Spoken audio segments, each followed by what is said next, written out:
Euh, le titre de mon petit message s'intitule La soumission à la parole de Dieu.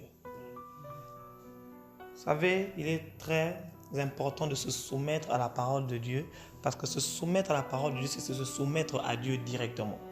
Sans soumission à la parole de Dieu, c'est comme si nous sommes sur place. On n'avance pas. Parce que le fait de se soumettre, c'est le fait de laisser la chose vers laquelle nous sommes soumis travailler sur nous. Lorsque tu ne te soumets pas à une chose, cette chose ne pourra pas travailler sur toi. Lorsque tu te soumets à une loi, ça veut dire que cette loi est au-dessus de toi et tu te laisses travailler par cette loi. Et lorsque nous nous soumettons aussi à la parole de Dieu, c'est que nous laissons Dieu travailler sur nous. Nous laissons la parole de Dieu travailler, avoir le dessus sur nous. Ici, on dit que le premier a dit qu'il n'allait pas aller, mais puis à la fin, il est parti. Le deuxième a décidé, il a dit que je vais aller, mais il n'a pas fait. Qu'est-ce qui se passait ici? Il y a quelqu'un qui a dit, il y a quelqu'un qui a menti, il y a quelqu'un qui a changé d'avis après. C'est un peu comme nous aujourd'hui. Beaucoup disent qu'ils se soumettent à la parole de Dieu. Beaucoup disent qu'ils ont accepté en fait de servir Dieu. Beaucoup ont dit que non, ils sont convertis. Mais peu sont ceux qui mettent ces choses en pratique. Beaucoup sont juste des chrétiens de non, disent que non, ils ont accepté seulement Christ. Mais après, ils n'ont pas fait ce qui devait être fait. Mais là, il y a des personnes, on dit, des personnes qui ont refusé, des personnes qui ne connaissaient pas, et puis après, ils ont accepté. Nous devons faire la différence. Nous ne devons pas être le genre de personnes qui disent seulement non. Nous devons être le genre de personnes qui posent des actes, des personnes qui le font, pas seulement par la bouche, mais aussi par les actes. Parce que nous sommes aujourd'hui, on trouve beaucoup de personnes qui viennent, qui disent que oui, je veux le faire. Seigneur, j'accepte, je veux le faire, mais puis à la fin, ils ne le font pas. Non, on a besoin de personnes qui disent et qui le font. Des personnes qui prennent des engagements, et qui respectent leur engagement. Parce que comme on dit, la Bible dit que c'est un piège pour l'homme de prendre un engagement et ne pas s'en rendre compte. Parce que tu prends un engagement au devant de Dieu. Tu dis que tu vas le faire. Et puis après, tu ne le fais pas. Mieux vaut pour toi ne pas prendre un engagement et de laisser, au lieu d'accepter la chose et puis ne pas la faire après. Nous devons être le genre de personnes qui prennent des engagements et qui accomplissent ce qu'on dit. Des personnes qui gardent leur parole au devant de Dieu. Pas des gens de personnes qui disent seulement que non Seigneur on va le faire. Non, des gens de personnes qui acceptent et posent des actes. Devons être les gens des personnes qui doivent faire la différence dans tout ce que nous faisons. Lorsque nous lisons dans Ecclésiaste chapitre 5, verset 5, on dit « Mieux vaut pour toi ne point faire de vœux que d'en faire un et ne pas l'accomplir. Mieux vaut pour toi de ne pas faire au lieu de faire et ne pas l'accomplir. » 5. Parce que lorsque tu fais un vœu à Dieu, tu dois tâcher en fait d'accomplir ce que tu as eu comme vœu, ce que tu as fait à Dieu comme vœu.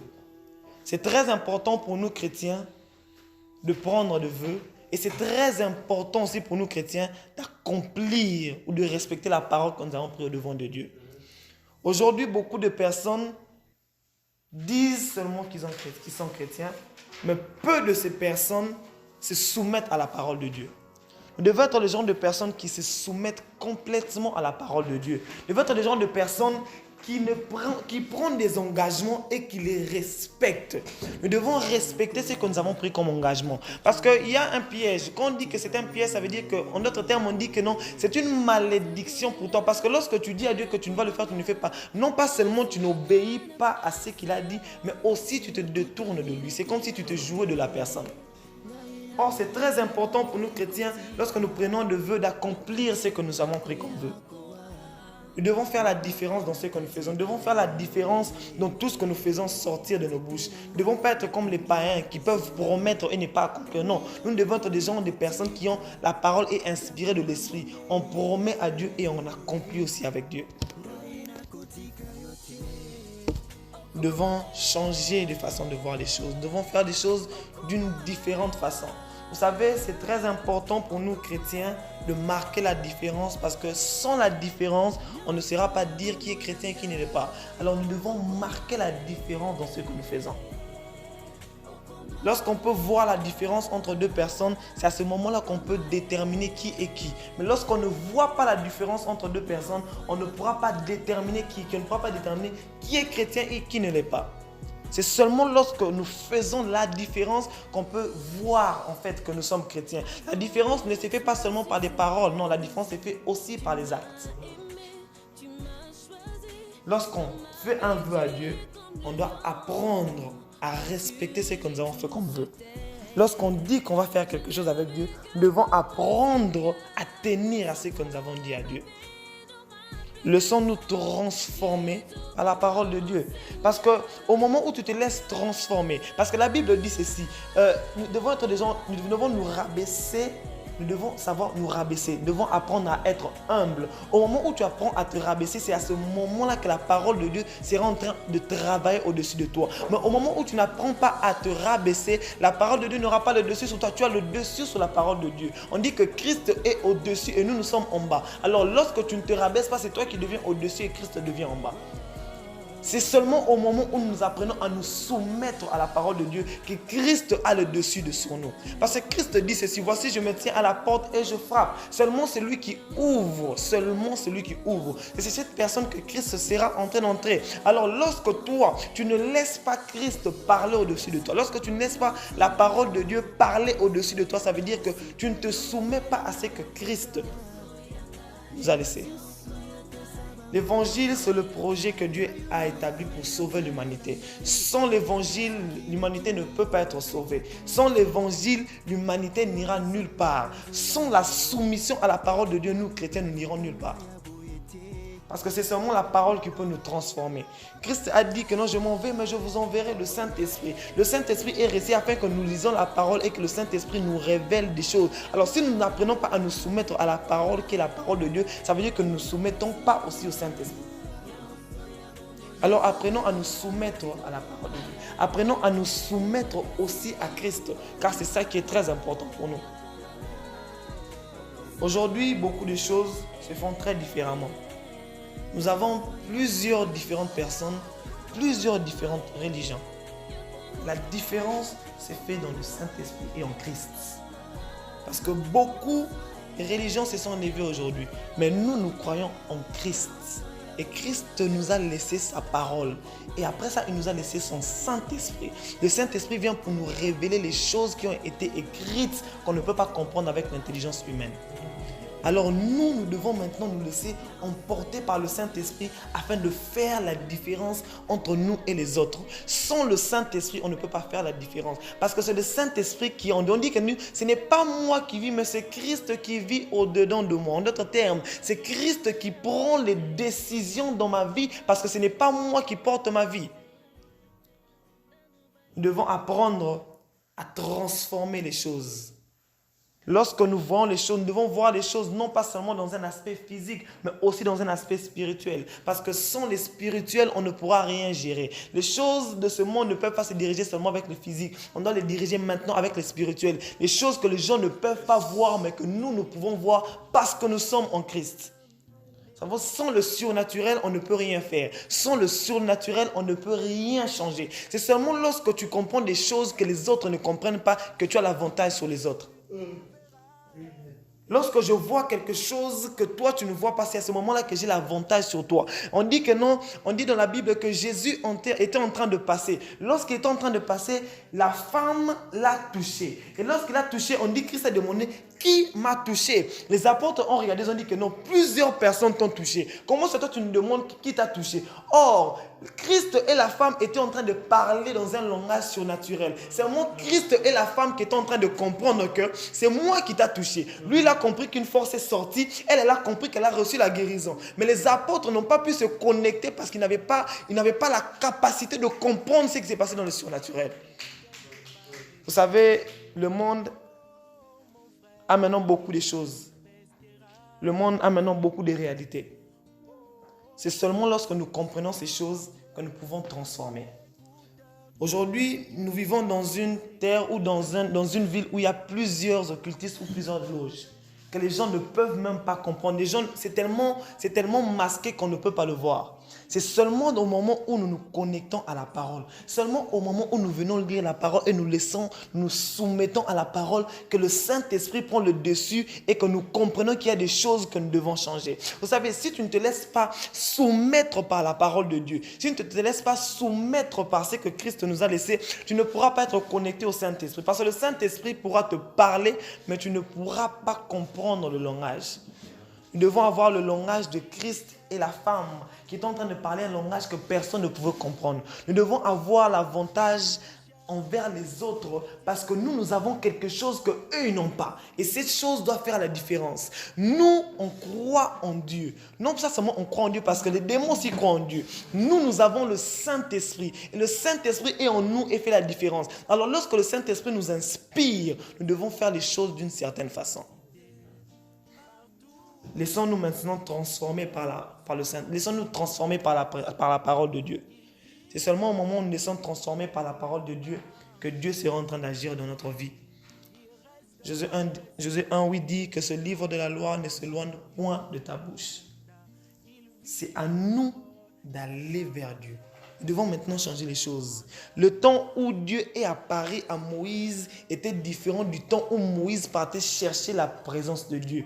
Dieu est venu déjà, il nous a fait grâce. Il est mort et ressuscité pour que nous soyons sauvés. Maintenant, c'est à notre tour de partir vers lui car c'est nous qui avons besoin de Dieu et Dieu n'a pas besoin de nous pour être Dieu. C'est à nous d'aller vers Dieu. Alors, allons vers Dieu en se basant sur la parole. Allons vers Dieu en se basant sur ce que lui il nous a laissé. Comment est-ce que nous pouvons passer des jours, comment est-ce que nous pouvons passer des jours sans pourtant méditer la parole de Dieu? Comment est-ce que nous pouvons passer des jours sans pourtant nourrir notre esprit? Comment est-ce que nous pouvons passer des jours sans nous soumettre à ce que Dieu nous a laissé? Comment est-ce que nous pouvons communiquer avec Dieu si nous ne lisons pas la parole? Comment est-ce que nous allons comprendre les Écritures si nous ne sommes pas soumis au Saint-Esprit? Comment est-ce que nous allons comprendre le langage de Dieu si le Saint-Esprit ne travaille pas au-dedans de nous? Comment est-ce que nous allons opérer dans le surnaturel si nous ne lisons pas la parole de Dieu? Comment est-ce que nous allons dire ce qui est vrai et ce qui est faux si on ne connaît même pas la Bible? Comment est-ce qu'on pourra dire aux autres ce qu'ils font et mal si on ne connaît même pas ce que Dieu nous a dit de faire?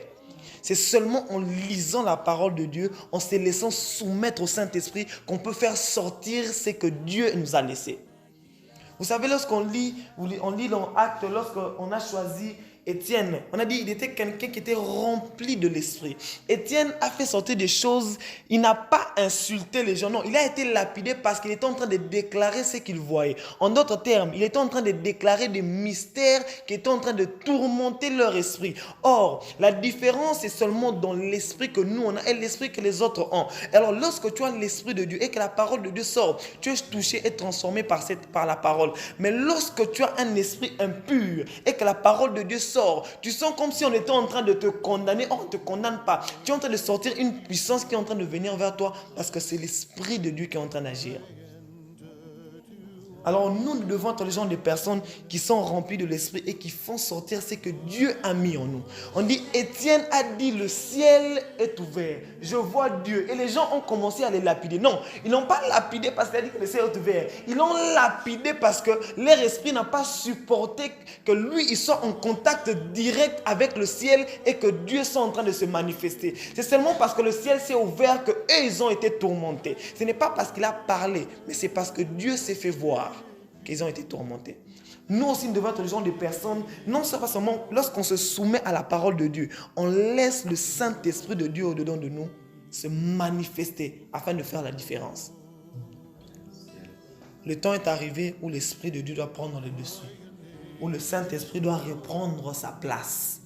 Le temps est arrivé où les gens ne peuvent plus douter. Les gens peuvent douter de nous, mais pas de l'Esprit, parce que le Saint-Esprit sera en train de se manifester.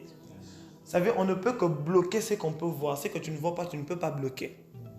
Sinon, on aurait la capacité de bloquer le vent. Or, on ne peut pas bloquer le vent parce qu'on ne peut pas voir le vent. Alors, nous devons être les gens des personnes qui opèrent dans une dimension où les gens peuvent sentir mais ne peuvent pas voir. Ils sentent que Dieu est là. Ils se demandent qu'est-ce qui est en train de se passer. Ils voient, ils ne peuvent rien voir. Ils ne peuvent pas voir la présence de Dieu, mais ils peuvent sentir que Dieu est présent. Vous savez, lorsque la présence de Dieu est dans un lieu, tu ne diras pas à quelqu'un que Dieu est présent, mais il va sentir que Dieu est en train de se manifester. Nous devons arriver à ce niveau-là. Et pour terminer, j'aimerais dire que nous devons aussi opérer dans une dimension où, j'ai un terme que j'utilise ces jours ici, de vous ferez plus que moi. Vous ferez plus que moi, ça veut dire que tu n'as aucun intérêt de ce qui va se passer. Mais tu as tellement l'amour que tu fais des choses pour lesquelles donc, tu n'as pas d'intérêt. Tu sers Dieu, tu ne t'attends pas à quelque chose. Ou bien tu fais du bien, tu ne t'attends pas à quelque chose. Donc, on doit avoir lorsque tu vois quelqu'un devant de toi, tu te dis vraiment que non, tu désires que cette personne aille de l'avant plus que toi. C'est cette dimension d'amour qu'on a besoin. Une dimension d'amour, lorsque tu regardes quelqu'un, tu vois quelqu'un poser, tu te dis que non, oui, je veux que tu fasses plus que ce que moi j'ai fait. Nous ne devons pas avoir ces cœurs durs, voir les gens faire des choses et minimiser les personnes pour dire que nous sommes meilleurs. Non, désirons l'amour de Dieu, désirons de vous faire plus que moi. Lorsque tu vois quelqu'un, tu dis que non, oui, je crois que cette personne doit faire plus que moi. C'est cette dimension d'amour dont on a besoin. Une dimension d'amour où les gens doivent sentir cette différence. Lorsque tu pars dans un lieu, tu fais des choses, on te demande pourquoi est-ce que tu fais ces choses. Tu dis que je le fais juste parce que j'ai envie. Tu n'as aucun intérêt dans ces choses, mais tu le fais juste. C'est ce que Christ a fait. Dieu n'a pas besoin de nous pour être Dieu. Christ n'avait pas besoin de nous pour être Christ. Il est venu accomplir quelque chose que personne n'a pu accomplir. Il est mort pour que nous soyons sauvés. Il n'a aucun intérêt le fait que nous soyons sauvés, nous ne sommes pas sauvés. Parce qu'il a dit que même si vous ne me priez pas, vous ne m'adorez pas, je susciterai des pierres pour le faire. Ça veut dire des choses pour lesquelles vous ne vous attendez même pas. Donc Christ n'avait pas d'intérêt dans ces choses, mais il est quand même mort pour que nous ayons la vie éternelle. Alors nous aussi à notre tour, nous devons opérer dans une nouvelle dimension. Une dimension où les gens peuvent sentir cet amour en nous. Une dimension où l'amour est en train de couler, que les gens se demandent comment est-ce qu'on est en train de faire. C'est seulement dans l'amour qu'on peut voir la différence. Vous savez, lorsque tu fais des bonnes choses pour les gens pourront comprendre que c'est que tu fais différent des autres.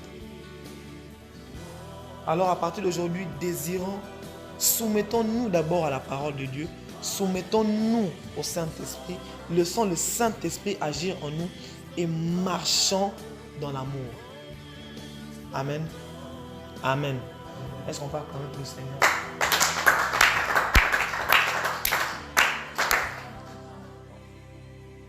Maintenant, on va encore prier.